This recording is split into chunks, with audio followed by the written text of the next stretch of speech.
Hello everyone, आज हम बात करने वाले हैं अपना डिसिप्लिन सब्जेक्ट 4 लोक प्रशासन पर दृष्टिकोण। तो सबसे पहले हम इसका फर्स्ट यूनिट पढ़ेंगे। जो फर्स्ट यूनिट है उसका नाम है लोक प्रशासन एक अनुशासन के रूप में। मतलब हम बेसिक पढ़ेंगे कि हम प्राचीन समय से लेकर आधुनिक समय तक लोक प्रशासन का किस तरह से विकास हुआ है और समय समय पर किस तरह से इसका विकास होता जा रहा है, और इसको लोक प्रशासन के इतिहास में जो सिद्धांतकारों ने सिद्धांत दिए हैं उसका विकास किस तरह से हो रहा है।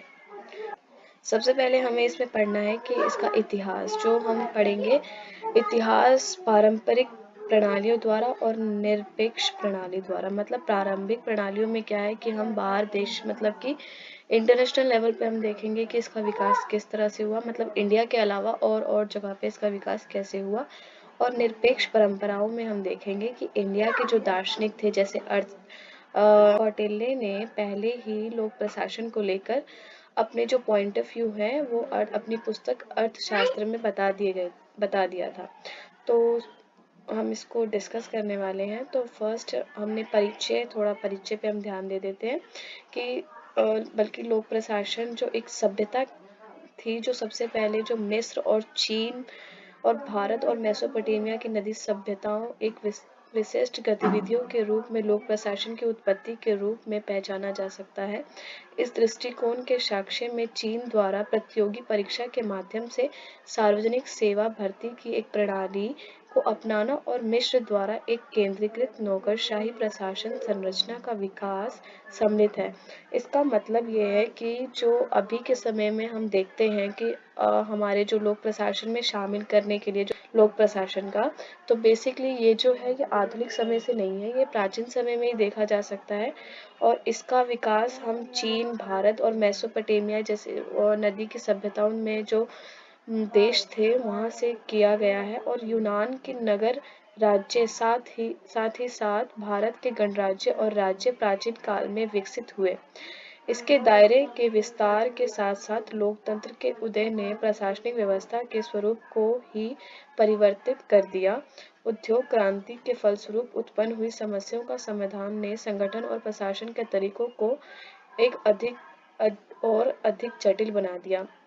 मतलब कि समय के साथ साथ पब्लिक एडमिनिस्ट्रेशन का तो विकास हो रहा था, लेकिन जब लोग जागरूक हुए, उद्योग क्रांति हुई। बेसिकली माना जाता है इतिहास में कि उद्योग क्रांति के बाद ही लोगों में एक समझ आई। मतलब कि एक तरह से लोगों अपने हित के लिए मांग करने लग गए।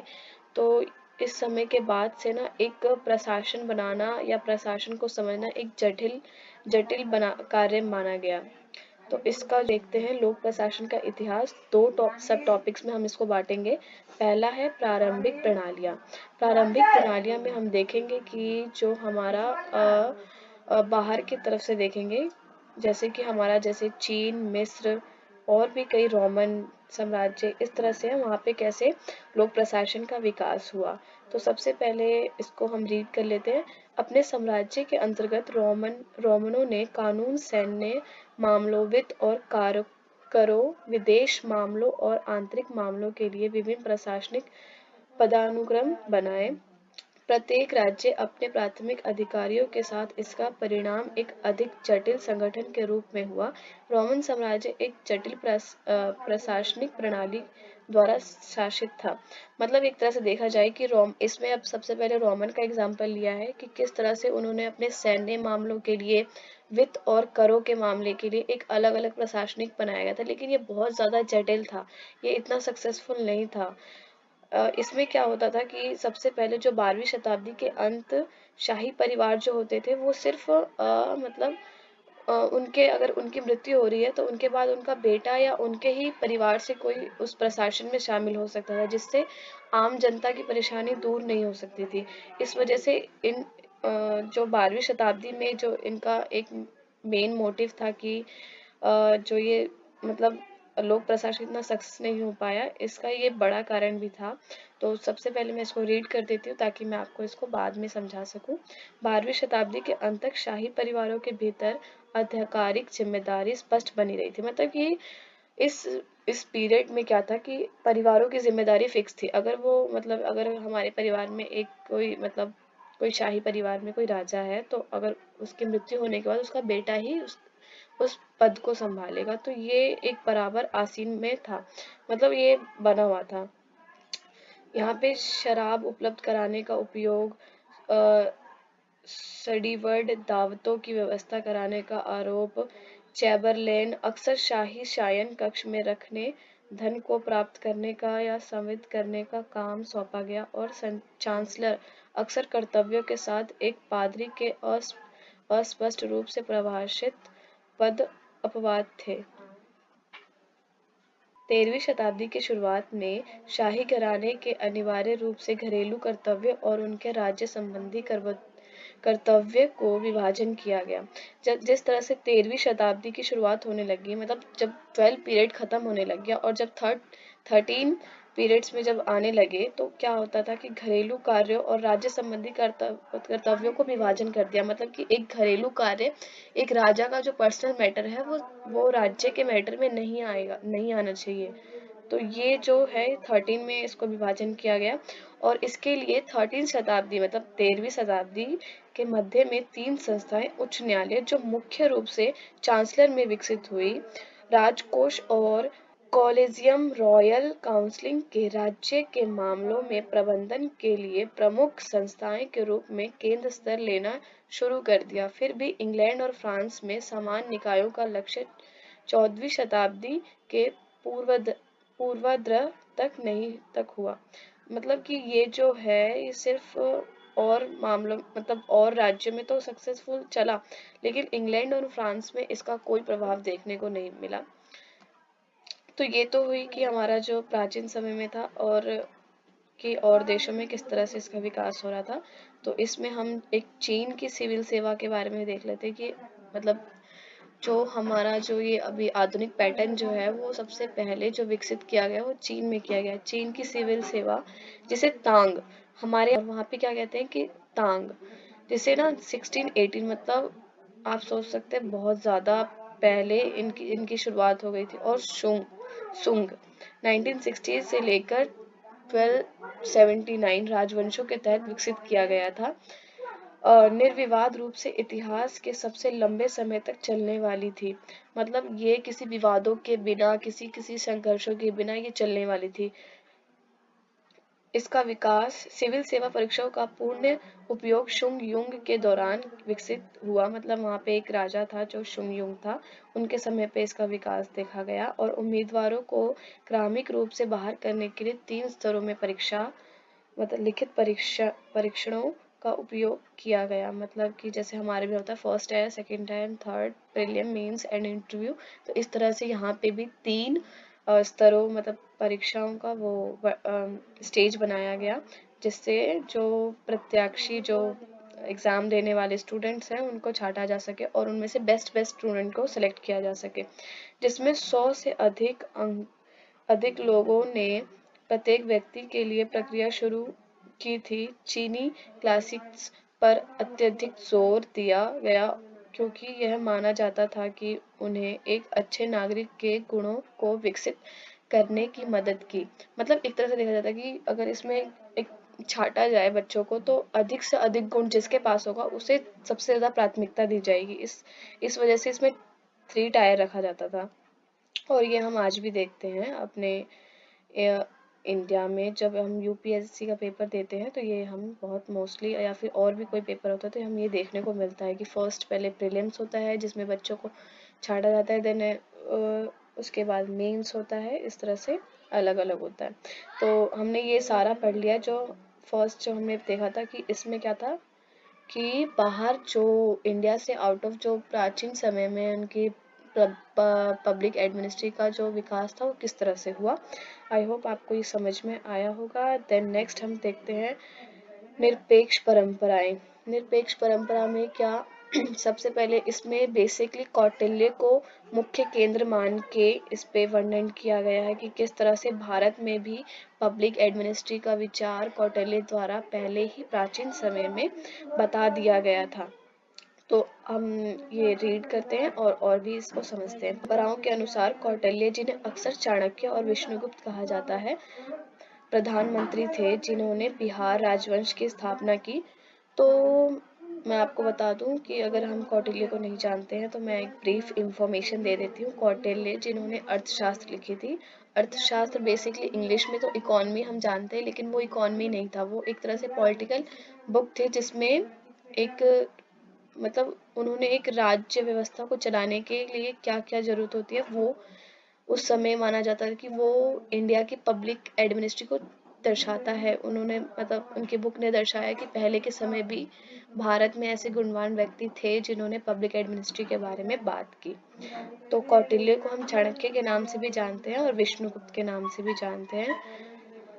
तो कौटिल्य की कृति अर्थशास्त्र को राजनीतिक रणनीति एक पाठ्य पुस्तक के हिंदू सक्षम के रूप में सोचा जा सकता है, और यह मुख्य रूप से राजनीतिक विज्ञान से संबंधित है, जो कौटिल्य के अनुसार मनुस्मृति के अनुसार विज्ञान, धन और विज्ञान, अर्थशास्त्र और राजकौशल का एक संयोजन है। बेसिकली उनकी बुक देखा जाए तो मनुस्मृति और अर्थशास्त्र और राजकौशल का एक संयुक्त मतलब एक मिक्सअप है, जिसमें कि और धर्म और काम के बारे में बताया गया है, साथ ही व्यवहार के बारे में बताया गया है। कौटिल्य के अनुसार मुद्रा सरकार की जीवन दयानी है और यह इसके सभी कार्यों में महत्वपूर्ण भूमिका निभाती है। परिणाम स्वरूप उनका ग्रंथ राजनीतिक अर्थशास्त्र के दृष्टिकोण से शासन के मुद्दों पर पहुंचाता है। बेसिकली देखा जाए तो राजनीतिक अर्थशास्त्र है, जो कौटिल्य का अर्थशास्त्र है, वो राजनीतिक व्यवस्थाओं जो शासन के मुद्दे होते हैं कि शासन किस प्रकार करना चाहिए, शासन किस प्रकार का होना चाहिए, राजा को किस तरह का होना चाहिए, उनकी प्रजा किस तरह की होनी चाहिए, इस मुद्दे पर वो बताते हैं। मतलब उनका मेन मोटिव उनके बुक में ये है। अर्थशास्त्र का एक बहुत ही सक्षम शोध प्रबंध के रूप में समझा जा सकता है। दोनों ही इन लक्ष्यों के कैसे प्राप्त किया जा सकता है दोनों ही इन लक्ष्यों को कैसे प्राप्त किया जा सकता है कि ठोस उदाहरण देता है कि इन लक्ष्यों को किस तरह से अपने राज्य में संभाला जा सकता है या सक्षम किया जा सकता है, वो बताता है।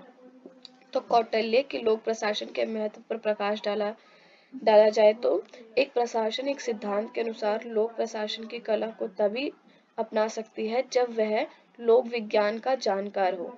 बेसिकली इस कहने का मतलब यह है कि एक सिद्धांत के अनुसार लोक प्रशासन एक समाज में तभी अपनाया जा सकता है जब लोगों को या राज्य के प्रतिनिधि को इसका ज्ञान हो। अगर मान लो कि अगर किसी राजा को अपनी प्रजा चलाने का ज्ञान ही नहीं होगा तो वो उस अपने कानून लॉ जो होते हैं उसको कैसे कायम कर पाएगा उस राज्य में। तो अर्थशास्त्र में ये बताया गया है कि अगर इस सिद्धांत को अपने राज्य में लागू करना है तो उसका ज्ञान जो हमारा प्रतिनिधि या राजा है उसको होना चाहिए। इस प्रकार प्रशासन के विज्ञान का ज्ञान राजा, राजकुमार, महायाजक और मंत्रियों के लिए भी आवश्यक है। सिर्फ इन्होंने बताया कि इस प्रकार का ज्ञान सिर्फ राजा के लिए नहीं, उसकी जो मंत्री जो होते हैं, जो महाजायक होते हैं, राजकुमार होते हैं, उन सभी के लिए आवश्यक है। उनका जो प्रशासन एडमिनिस्ट्रेशन लोग जो हैं तो उनके लिए भी बहुत इम्पोर्टेंट है। उन्होंने बल देकर कहा कि राज्य का प्रशासन प्राधिकरण और अनुशासन की अवधारणाओं पर आधारित है। अर्थशास्त्र का धर्मनिरपेक्ष सिद्धांत और इनका एक धर्मनिरपेक्ष सिद्धांत भी है जो राजनीतिक को धर्म के ऊपर उठाता है, जो बताता है कि राजनीतिक धर्म से नीचे नहीं है। राजा का कर्तव्य उसका कर्तव्य वही धर्म है, लेकिन जो राजनीतिक है मतलब एक पॉलिटिक है वो धर्म से भी ऊपर है। कौटिल्य के अनुसार राजनीतिक विषयों अन्य विचारों पर हावी नहीं होती। कौटिल्य के अनुसार है कि जो कोई अन्य विचार है जो राजनीतिक उन विषयों से अलग है, बिल्कुल सेपरेट है, उन दोनों को मिक्स नहीं किया जा सकता। राज्य की स्थिरता, राजा के अधिकार की स्थिति और उसकी भौतिक संपत्ति सभी उसके लिए प्राथमिकता होनी चाहिए। यह सभी चीजें राजा के लिए बहुत प्रथम होनी चाहिए। इसे प्राप्त करने के लिए उसने गुप्तचरों को काम पर रखने और शिक्षित करने की एक जटिल योजना भी प्रस्तुत की। कौटिल्य के कुछ विचारों को मैकियावेली भी कहा जाता है। बेसिकली इसमें राजाओं को मतलब एक शातिर दिमाग वाला होना चाहिए जो सभी चीजों को हैंडल कर सके और इन सभी बातों को रीड करने के बाद हमें इनके विचार जो हैं वो मैकियावेली से मिलते जुलते भी मतलब कहा जाता है कि इनके विचार मैकियावेली से भी बहुत मिलते जुलते हैं। इस वजह से इनके विचारों को मैकियावेलियन भी कहा जाता है। मैकियावेली जो थे जिन्होंने द प्रिंस बुक लिखी, जिसमें उन्होंने राजनीतिक राज व्यवस्था को चलाने के इस तरह से ही बातें बताई हैं, तो इसलिए कौटिल्य के अर्थशास्त्र को मैकियावेली के द प्रिंस से भी कंपेयर किया जाता है। कौटिल्य का आदर्श राज्य। कौटिल्य चाहते थे कि उनका जो राज्य है वो आदर्श हो, बट एक शक्तिशाली व्यक्ति द्वारा चलाया जाए। उस आदर्श राज्य में एक शक्तिशाली व्यक्ति हो जो राजा, उसको राजा कहा जाए, और राजा के एक सप्तांग उनकी थ्योरी है जो हम आगे भी पढ़ेंगे, आगे उसको देखेंगे बेसिकली। तो वो मैं आपको थोड़ा ब्रीफ में समझा देती हूँ कि उसमें राजा के 7 अंगों का वर्णन किया है कि राजा अगर होना चाहिए तो इन 7 बताया गया है कि अगर राजा के 7 अंगों का वर्णन किया है कि अगर राजा होना चाहिए तो ये सभी 7 चीजें उसके जरूरी होती हैं। और राजा जो होना चाहिए जिसमें राज्यों को नाबालिग महिलाओं, बुजुर्ग, बीमार और विकलांगों के रख रखाव के लिए भुगतान करने के लिए स्पष्ट रूप से मजबूर किया। ऐसा राज्य होना चाहिए जो महिलाओं और इन सब के विकलांगों और इन सबको मतलब सुरक्षित कर सके। इस तरह से कौटिल्य मानते हैं कि एक कल्याणकारी राज्य या आदर्श राज्य तभी संभव हो पाता है जब राजा एक मतलब उस प्रशासन को जानता हो और अपने जो प्रजा है उन सभी की रक्षा करना जानता हो, और इसमें नाबालिग महिला, बुजुर्ग, बीमारों और विकलांगों के लिए एक रखरखाव के लिए एक प्रशासन हो। तो हमने ये समझ लिया है। देन हम नेक्स्ट पार्ट 2 में पढ़ेंगे आधुनिक लोक प्रशासन।